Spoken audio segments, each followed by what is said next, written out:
Você está ouvindo o audiobook de O Céu e o Inferno de Allan Kardec. Agora, você vai ouvir o capítulo 4. O Inferno. Intuição das penas futuras. Item 1. Desde todas as épocas o homem acreditou, por intuição, que a vida futura seria feliz ou infeliz, conforme o bem ou o mal praticado neste mundo. A ideia que ele faz, porém, dessa vida está em relação com o seu desenvolvimento, senso moral, e noções mais ou menos justas do bem e do mal. As penas e recompensas são o reflexo dos instintos predominantes.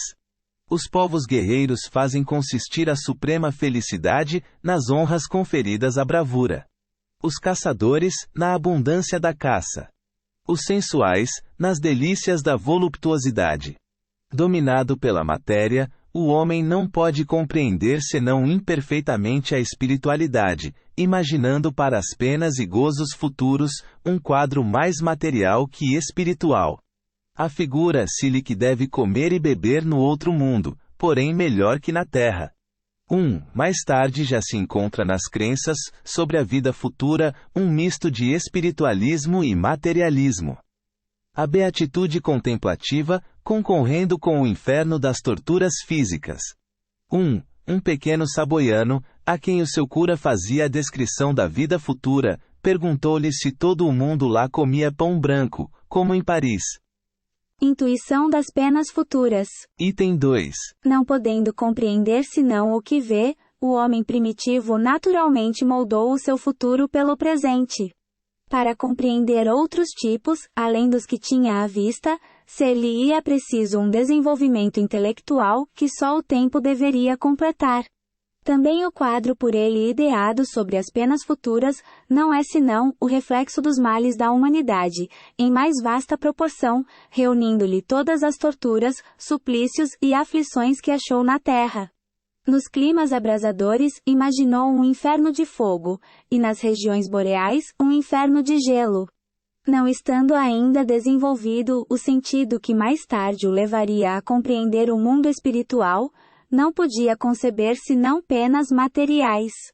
E assim, com pequenas diferenças de forma, os infernos de todas as religiões se assemelham. O inferno cristão imitado do inferno pagão. Item 3. O inferno pagão, descrito e dramatizado pelos poetas, foi o modelo mais grandioso do gênero, e perpetuou-se no seio dos cristãos, onde, por sua vez, houve poetas e cantores. Comparando-os, encontram-se neles. Salvo os nomes e variantes de detalhe. Numerosas analogias. Ambos têm o fogo material por base de tormentos, como símbolo dos sofrimentos mais atrozes. Mas coisa singular. Os cristãos exageraram em muitos pontos o inferno dos pagãos. Se estes tinham o tonel das Danáides, a roda de Ixion, o rochedo de Sísifo, eram estes suplícios individuais. Os cristãos, ao contrário, têm para todos, sem distinção, as caldeiras ferventes cujos tampos os anjos levantam para ver as contorções dos supliciados. E Deus, sem piedade, ouve-lhes os gemidos por toda a eternidade. Jamais os pagãos descreveram os habitantes dos campos elíseos, deleitando a vista nos suplícios do Tártaro. Sermão pregado em Montpellier em 1860. O inferno cristão imitado do inferno pagão. Item 4. Os cristãos têm, como os pagãos, o seu rei dos infernos, Satã. Com a diferença, porém, de que Plutão se limitava a governar o sombrio império, que lhe coubera em partilha, sem ser mau. Retinha em seus domínios os que haviam praticado o mal, porque essa era a sua missão, mas não induzia os homens ao pecado para desfrutar, tripudiar dos seus sofrimentos. Satã, no entanto, recruta vítimas por toda parte, e regozija-se ao atormentá-las com uma legião de demônios armados de forcados, a revolvê-las no fogo. Já se tem discutido seriamente sobre a natureza desse fogo que queima, mas não consome as vítimas. Tem-se mesmo perguntado se seria um fogo de betume. 2. O inferno cristão nada cede, pois, ao inferno pagão. O inferno cristão imitado do inferno pagão. Item 5. As mesmas considerações que entre os antigos tinham feito localizar o reino da felicidade, fizeram circunscrever igualmente o lugar dos suplícios. Tendo-se colocado o primeiro nas regiões superiores, era natural reservar ao segundo os lugares inferiores, isto é, o centro da terra, para onde se acreditava servirem de entradas certas cavidades sombrias, de aspecto terrível. Os cristãos também colocaram ali, por muito tempo, a habitação dos condenados. A este respeito, frisemos ainda outra analogia.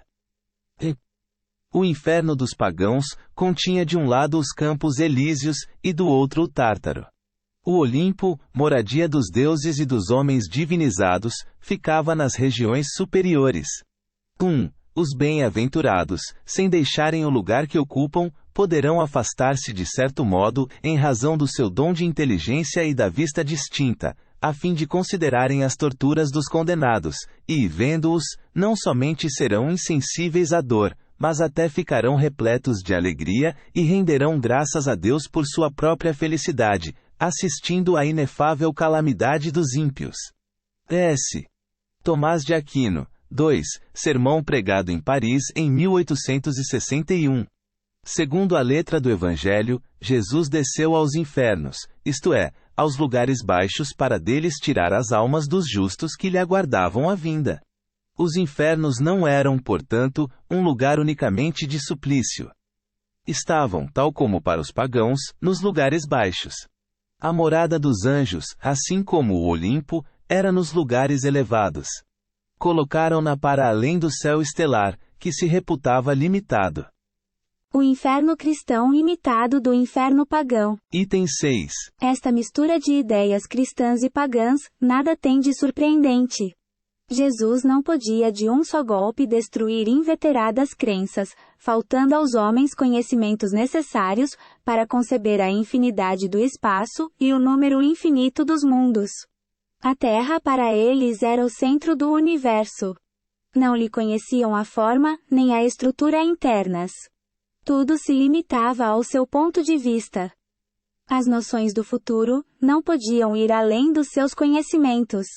Jesus encontrava-se, pois, na impossibilidade de os iniciar no verdadeiro estado das coisas. Mas não querendo, por outro lado, com sua autoridade, sancionar prejuízos aceitos, absteve-se de os retificar, deixando ao tempo essa missão.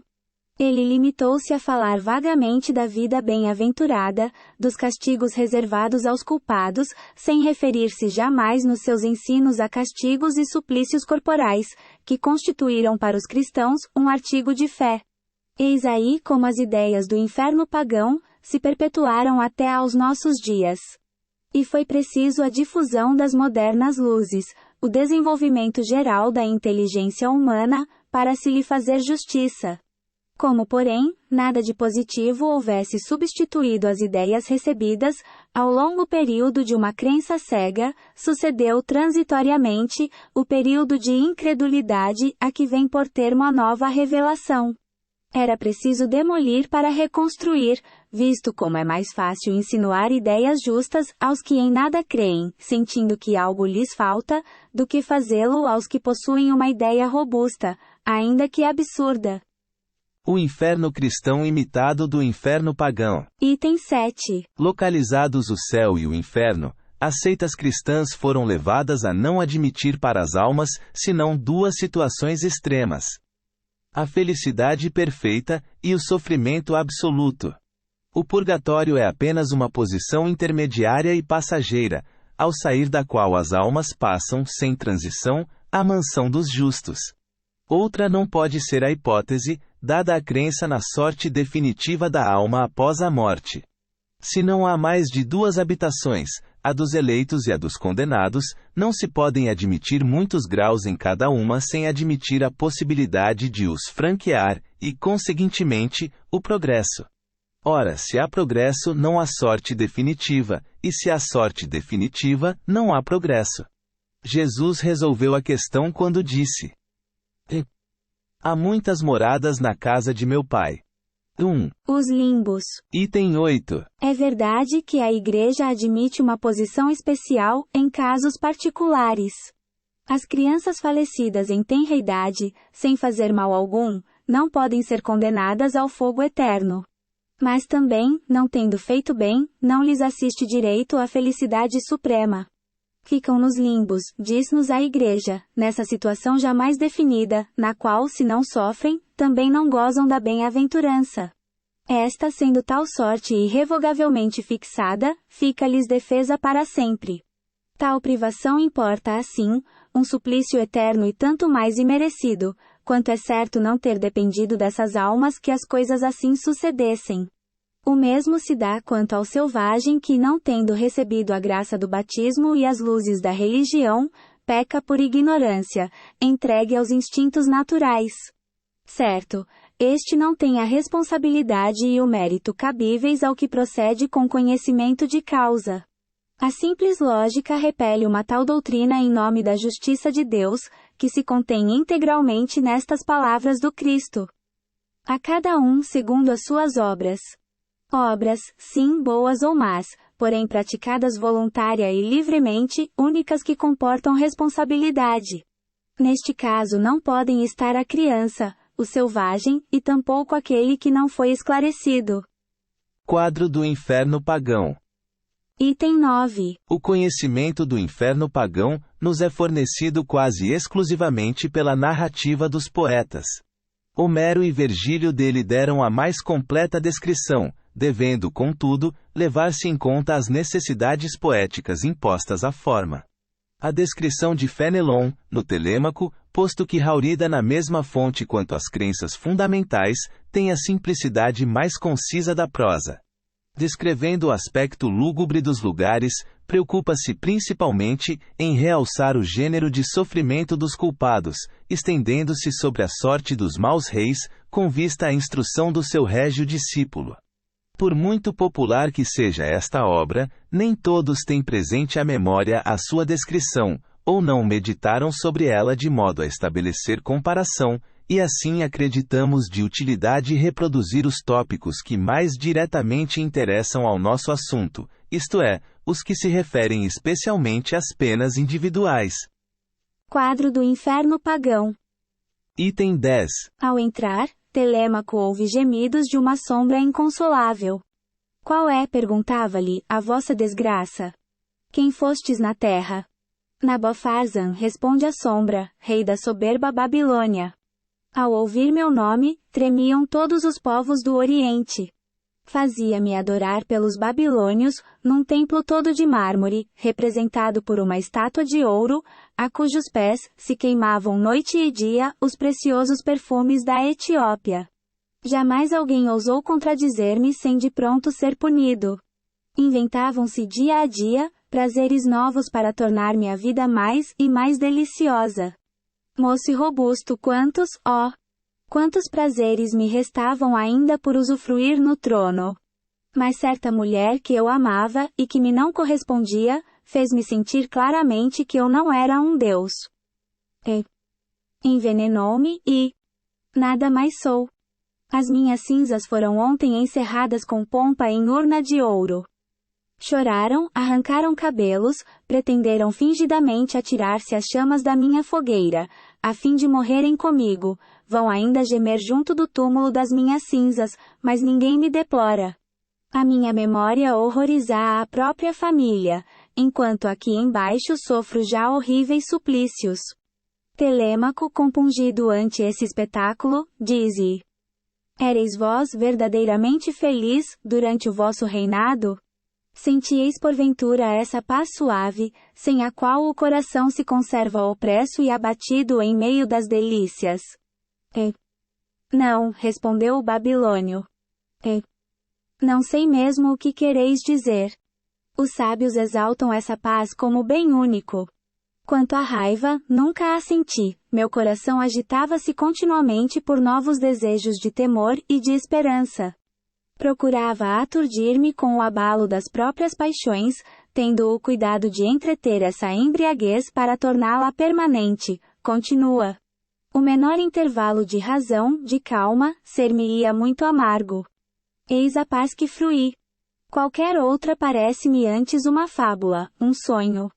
São esses os bens que choro.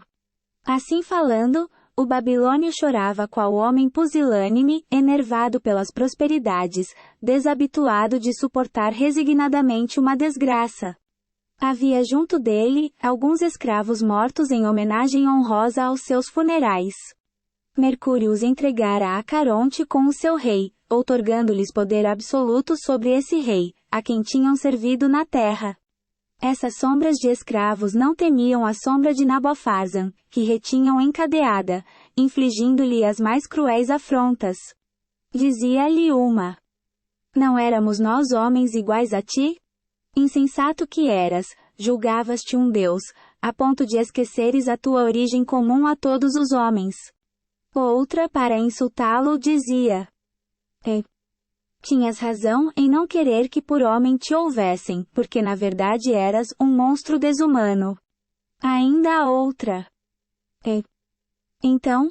Ponto de exclamação. Onde estão agora os teus aduladores? Nada mais tens a dar, desgraçado. Nem mesmo o mal podes fazer mais. Eis-te reduzido a escravo dos teus escravos. A justiça dos deuses tarda, mas não falha. A estas frases duras Nabofarzan se rojava por terra, arrancando os cabelos em acesso de raiva e desespero. Mas Caronte instigava os escravos. Arrastem-no pela corrente, levantem-no contra a vontade. Não possa ele consolar-se escondendo a sua vergonha.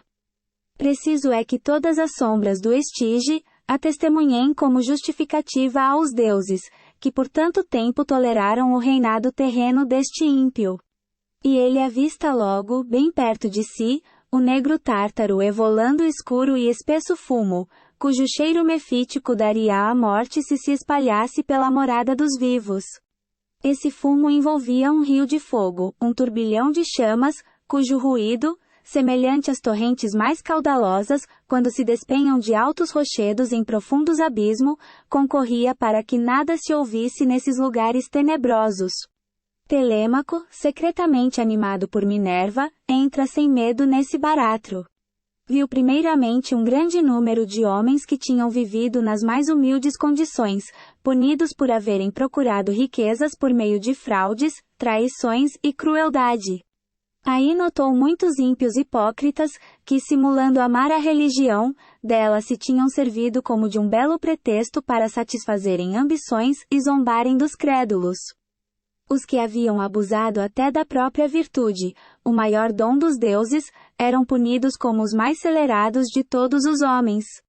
Os filhos que haviam degolado seus pais. As esposas que mancharam as mãos no sangue dos maridos. Os traidores que venderam a pátria, violando todos os juramentos, sofriam, apesar de tudo, penas menores que aqueles hipócritas. Os 3 juízes infernais assim o queriam, por esta razão. Os hipócritas não se contentam com ser maus como os demais ímpios, porém querem passar por bons, e concorrem por sua falsa virtude, para a descrença e corrupção da verdade.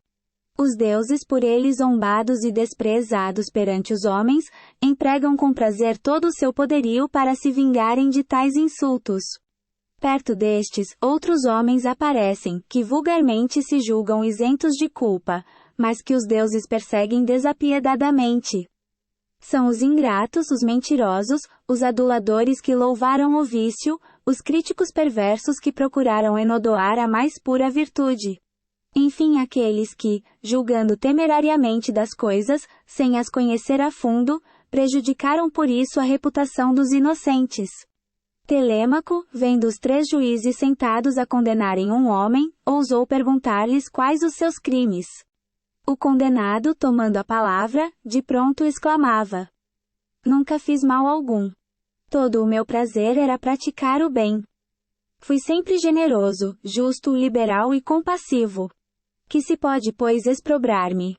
Minos então lhe disse: Nenhuma acusação se te faz quanto aos homens, porém a estes menos não devias que aos deuses.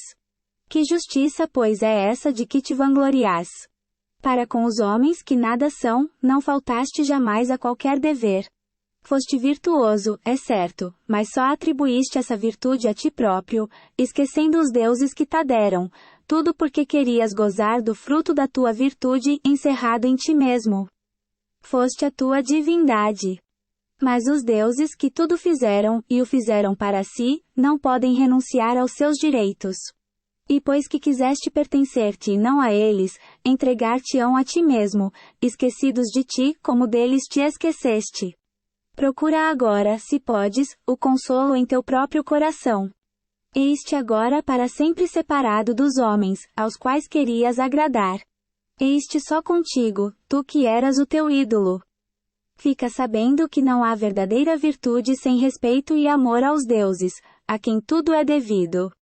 A tua falsa virtude, que por muitos anos deslumbrou os ingênuos, vai ser confundida. Não julgando os homens o vício e a virtude senão pelo que lhes agrada ou os incomoda, são cegos quanto ao bem e quanto ao mal. Aqui uma luz divina derroga seus julgamentos artificiais, condenando muita vez o que eles admiram, e outras vezes, justificando o que condenam. A estas palavras, o filósofo, como que ferido por um raio, mal podia suster-se. O deleite que tivera outrora em rever a sua moderação, a coragem, as inclinações generosas, transformavam-se em desespero. A visão do próprio coração inimigo dos deuses, promove-lhe suplícios. Vê e não pode deixar de se ver. Vê a vaidade dos preconceitos humanos, aos quais buscava lisonjear em todas as suas ações. Opera-se uma revolução radical em todo o seu íntimo, como se lhe revolvessem todas as entranhas. Reconhece-se outro. Não encontra apoio no coração. A consciência, cujo testemunho tão agradável lhe fora, revolta-se contra ele, incriminando-lhe amargamente o desvario, a ilusão de todas as suas virtudes, que não tiveram por princípio e por fim o culto da divindade, e ei-lo perturbado, consternado, preso da vergonha, do remorso, do desespero. As fúrias não o atormentam, bastando-lhes o terem, na entregado a si próprio, para que expie pelo coração a vingança dos deuses desprezados. Procurando a treva não pode encontrá-la, porquanto inoportuna luz o segue por toda parte. De todos os lados os raios penetrantes da verdade, vingam a verdade que ele desdenhou seguir. Tudo que amava, se lhe torna odioso como fonte dos seus males infindáveis. Murmura consigo. Insensato! Não conheci, pois, nem os deuses, nem os homens, nem a mim mesmo, porque jamais amei o verdadeiro e único bem. Todos os meus passos foram tresloucados. A minha sabedoria não passava de loucura. A minha virtude mais não era que o orgulho impiedoso e cego. Eu era enfim o meu ídolo. Finalmente reconheceu Telêmaco, os reis condenados por abuso de poder. De um lado, vingadora fúria, apresentava-lhes um espelho a refletir a monstruosidade dos seus vícios. Aí viam, sem poder desviar os olhos, a vaidade grosseira e ávida de ridículos louvores. A crueldade para com aqueles a quem deveriam ter feito felizes. O temor da verdade, a insensibilidade para com as virtudes, a predileção pelos cobardes e aduladores, a falta de aplicação, a inércia, a indolência. A desconfiança ilimitada. O fausto e a magnificência excessivos, calcados sobre a ruína dos povos. A ambição de glórias vãs à custa do sangue dos concidadãos. A fereza, enfim, que procura a cada dia novas delícias nas lágrimas e no desespero de tantos infelizes. Esses reis reviam-se constantemente nesse espelho, achando-se mais monstruosos e horrendos que a própria quimera vestida por Belerofonte, que a hidra de Lerna abatida por Hércules, e que Cérbero vomitando por suas 3 goelas um sangue negro e venenoso, capaz de empestar todas as raças de mortais que vivem sobre a terra. De outro lado, outra fúria lhes repetia injuriosamente todos os louvores que os lisonjeiros lhes dispensavam em vida, e mostrava-lhes ainda outro espelho em que se viam, tais como a lisonja os pintara. Da antítese dos 2 quadros, brotava o suplício do amor próprio.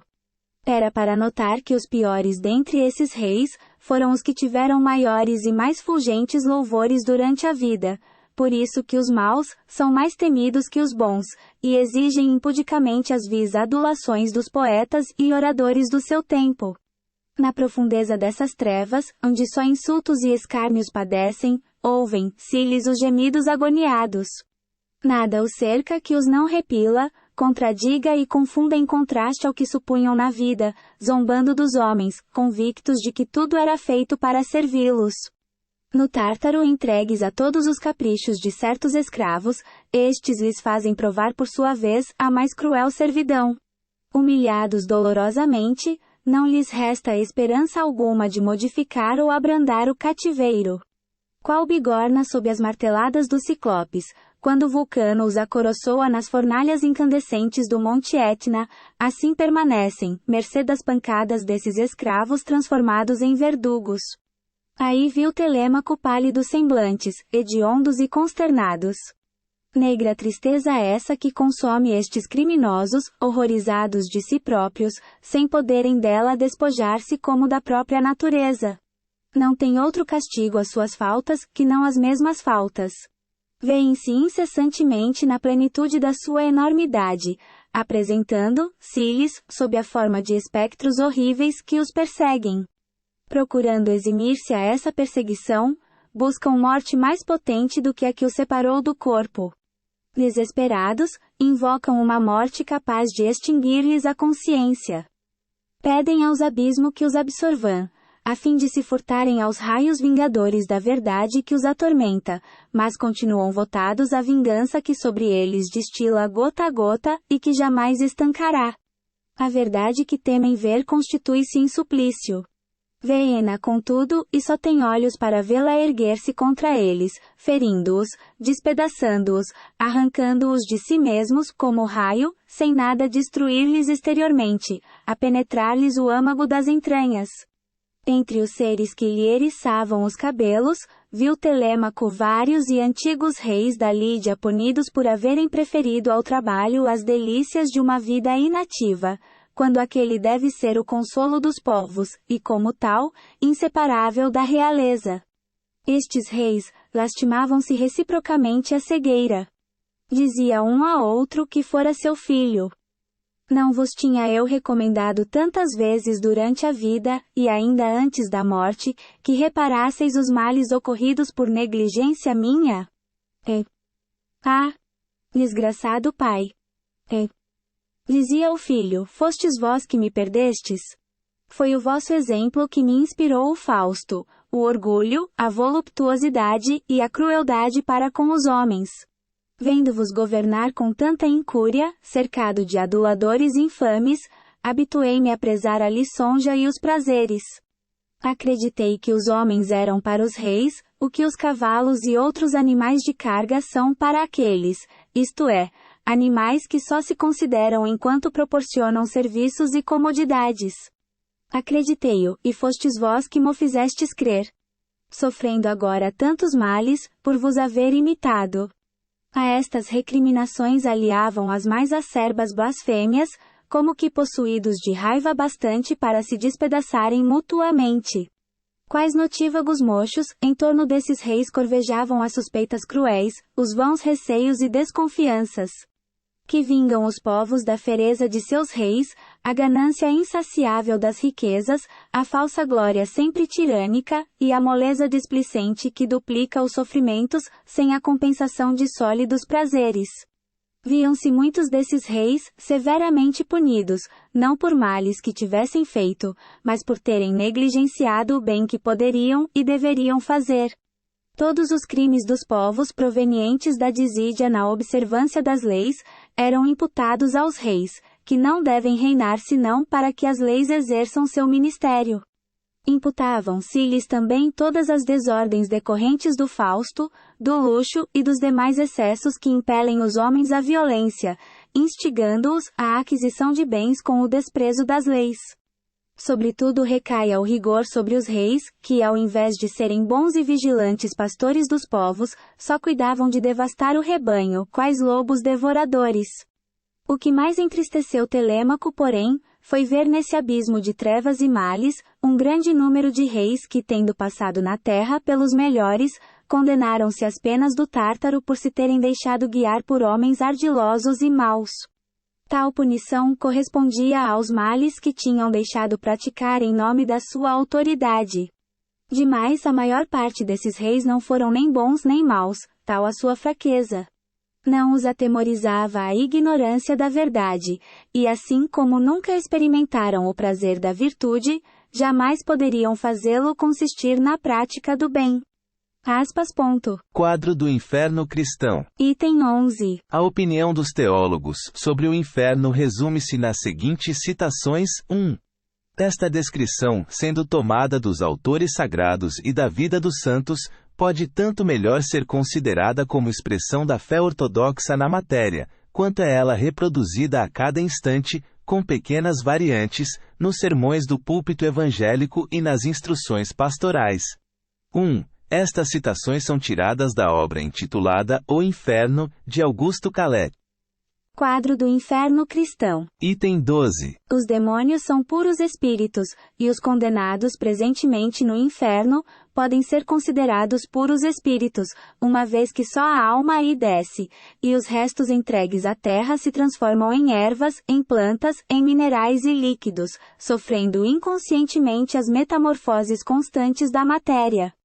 Os condenados, porém, como santos, devem ressuscitar no dia do juízo final, retomando, para não mais deixá-los, os mesmos corpos carnais que os revestiam na vida. Os eleitos ressuscitarão, contudo, em corpos purificados e resplendentes, e os condenados em corpos maculados e desfigurados pelo pecado.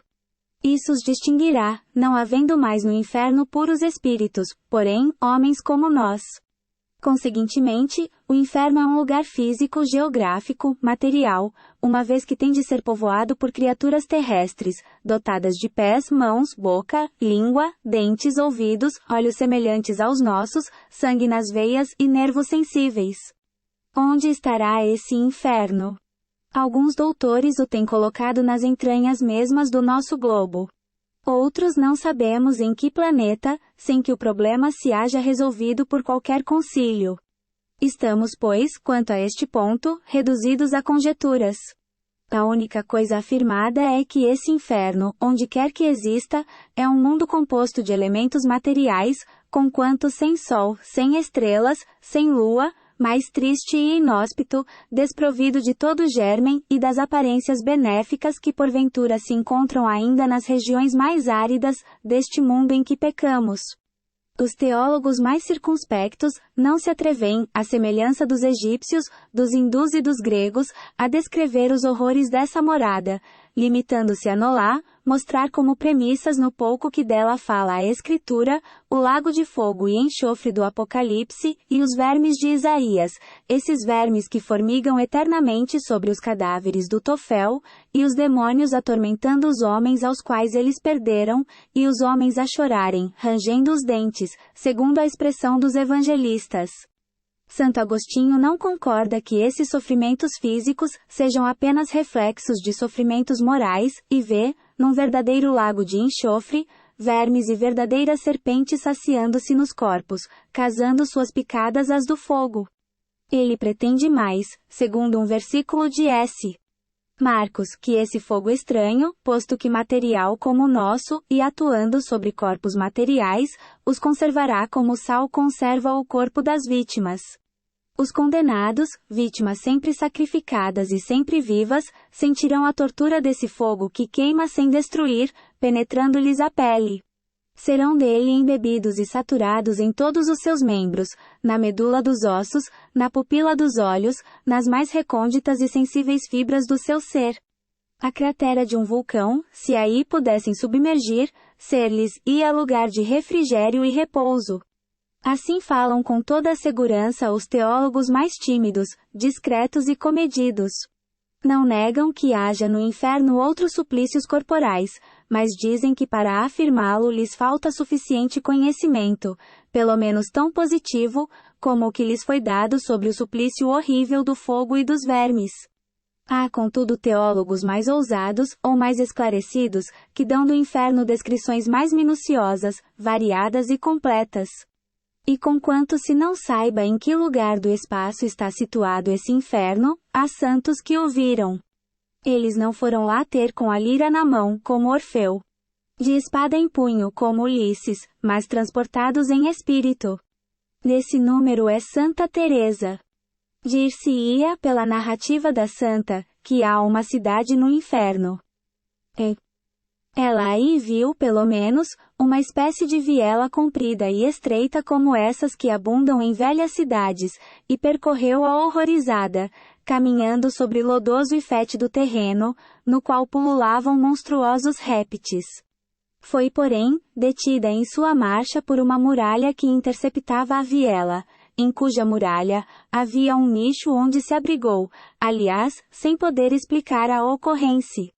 Era, diz ela, o lugar que lhe destinavam se abusasse em vida, das graças concedidas por Deus em sua cela de Ávila. Apesar da facilidade maravilhosa que tivera em penetrar esse nicho, não podia sentar-se ou deitar-se, nem manter-se de pé. Tampouco podia sair.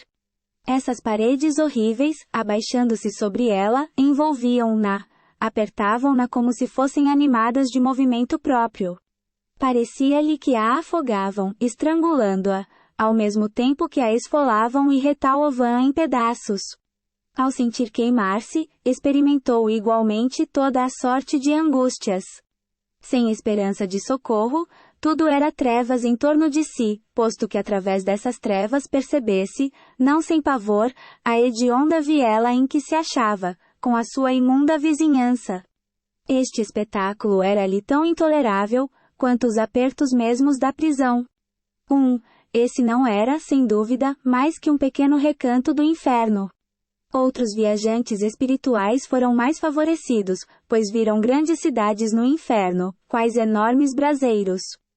Babilônia e Nínive, a própria Roma, com seus palácios e templos abrasados, acorrentados todos os habitantes. Traficantes em seus balcões, sacerdotes reunidos a cortesãos em salas de festim, chumbados às cadeiras ululantes, levando aos lábios rubras taças chamejantes. Criados genuflexos em ferventes cloacas, braços distendidos, e príncipes de cujas mãos escorria em lava devoradora o ouro derretido. Outros viram no inferno planícies sem fim, cultivadas por camponeses famintos, que nada colhendo desses campos fumegantes, dessas sementes estéreis, se entredevoravam, dispersando-se em seguida, tão numerosos como dantes, magros, vorazes e em bando, indo procurar ao longe em vão terras mais felizes. Outras colônias errantes de condenados, os substituíam imediatamente. Ainda outros relatam que viram no inferno montanhas inçadas de precipícios, florestas gemebundas, poços secos, fontes alimentadas de lágrimas, ribeiros de Nesta visão se reconhecem todos os caracteres dos pesadelos, sendo provável que fosse deste gênero de fenômenos o acontecido a Santa Teresa. Sangue, turbilhões de neve em desertos de gelo, barcas tripuladas por desesperados, singrando mares sem praia. Viram em uma palavra tudo o que viam os pagãos. Um lúgubre revérbero da terra com os respectivos sofrimentos naturais eternizados, e até calabouços, patíbulos e instrumentos de tortura, forjados por nossas próprias mãos. Há, com efeito, demônios que para melhor atormentarem os homens em seus corpos, tomam corpos. Uns têm asas de morcegos, cornos, couraças de escama, patas armadas de garras, dentes agudos, apresentando sinos armados de espadas, tenazes, pinças, serras, grelhas, foles, tudo ardente, não exercendo outro ofício por toda a eternidade em relação à carne humana, que não o de carniceiros e cozinheiros.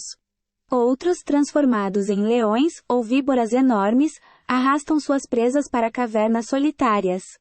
Estes se transformam em corvos para arrancar os olhos a certos culpados, e aqueles em dragões volantes, prontos a se lançarem sobre o dorso das vítimas, arrebatando-as assustadiças, ensanguentadas, aos gritos, através de espaços tenebrosos, para arremessá-las ao fim em tanques de enxofre. Aqui, nuvens de gafanhotos, de escorpiões gigantescos, cuja vista produz náuseas e calafrios, e o contato, convulsões. Além, monstros policéfalos, escancarando goelas vorazes, a sacudirem sobre as disformes cabeças as suas crinas de áspides, a triturarem condenados com sangrentas mandíbulas para vomitá-los mastigados, porém vivos porque são imortais. Estes demônios de formas sensíveis, que lembram tão visivelmente os deuses do Amente e do Tártaro, bem como os ídolos adorados pelos fenícios, moabitas e outros gentios vizinhos da Judéia, esses demônios não obram ao acaso, tendo cada um a sua função. O mal que praticam no inferno está em relação ao mal que inspiraram e fizeram cometer na terra. 1. Os condenados são punidos em todos os seus órgãos e sentidos, porque também a Deus ofenderam por todos os órgãos e sentidos. Os delinquentes de gula são castigados pelos demônios da glutonaria, os preguiçosos pelos da preguiça, os luxuriosos pelos da devassidão, e assim por diante, numa variedade tão grande como a dos pecados. Terão frio, queimando-se e calor, enregelados, ávidos igualmente de movimento e de repouso. Sedentos e famintos.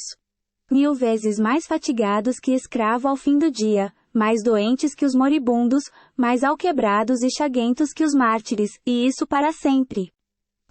Singular punição na verdade, esta de poder continuar em maior escala a prática de mal menor feito na terra. Mais racional seria o sofrerem os próprios malfeitores as consequências desse mal, em lugar de se darem ao prazer de proporcioná-lo a outrem. Demônio algum se furta, nem se furtará jamais ao desempenho sinistro da sua tarefa, perfeitamente disciplinados e fiéis, quanto à execução das vingativas ordens que receberam. Aliás, sem isso que seria o inferno. Repousariam os pacientes, se os algozes altercassem ou se enfadassem. Mas nada de repouso nem disputas para quaisquer deles, pois apesar de maus e inumeráveis que são, estendendo-se de um a outro extremo do abismo, nunca se viu sobre a terra súditos mais dóceis a seus príncipes, exércitos mais obedientes aos chefes ou comunidades monásticas mais humildes e submissas aos seus superiores. Quase nada se conhece da ralé demoníaca, desses vis espíritos que compõem as legiões de vampiros, sapos, escorpiões, corvos, hidras, salamandras e outros animais sem nome. Conhecem-se, porém, os nomes de muitos dos príncipes que comandam tais legiões, entre os quais Belfegor, o demônio da luxúria.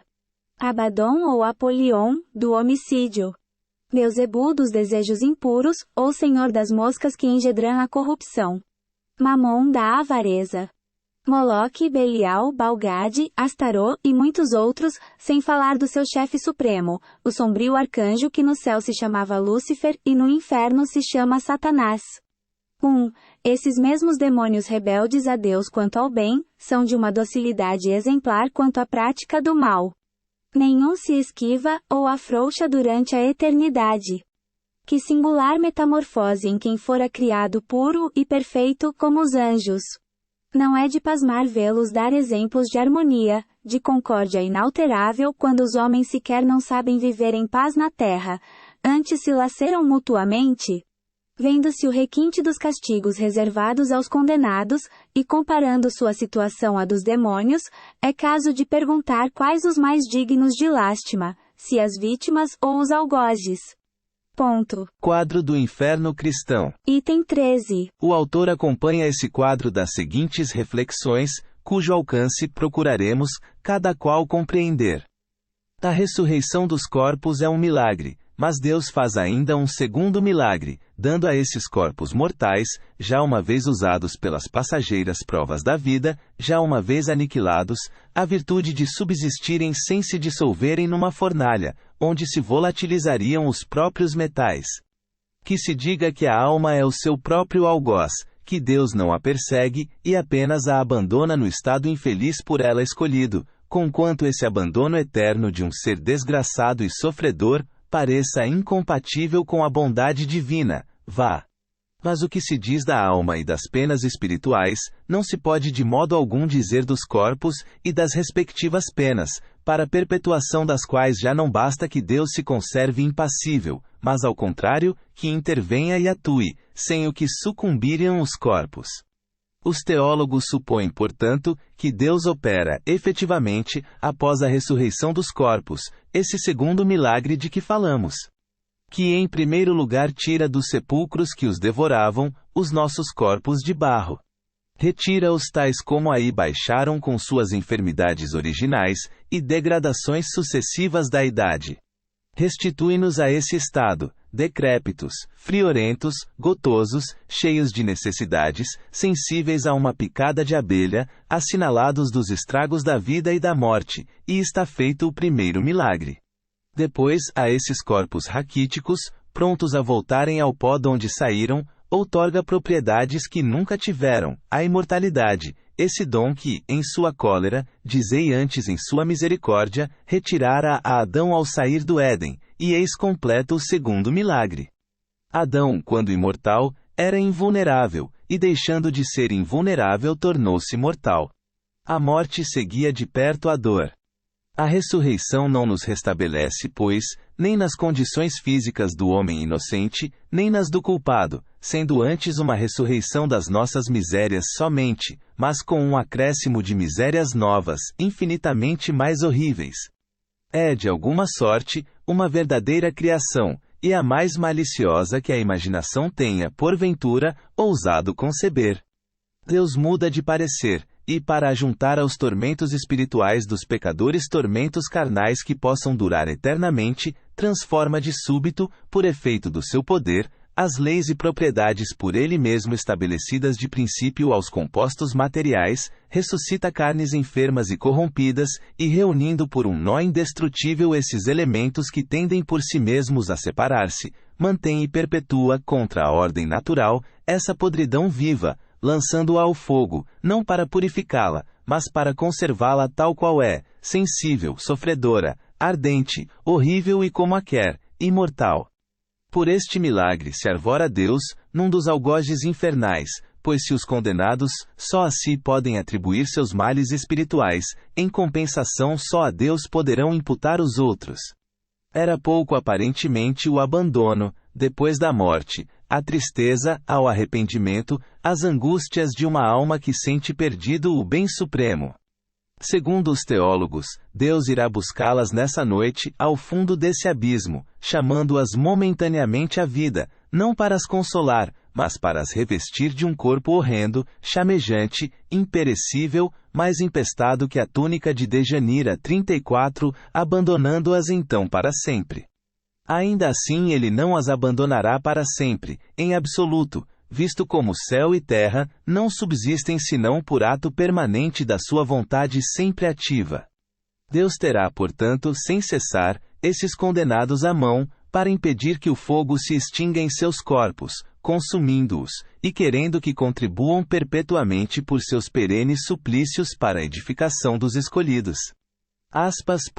Quadro do inferno cristão. Item 14. Dissemos, e com razão, que o inferno dos cristãos excedera o dos pagãos. Efetivamente, no Tártaro, vêem-se culpados torturados pelo remorso, ante suas vítimas e seus crimes, acabrunhados por aqueles que espezinharam na vida terrestre. Vemo-los fugirem à luz que os penetra, procurando em vão esconderem-se aos olhares que os perseguem.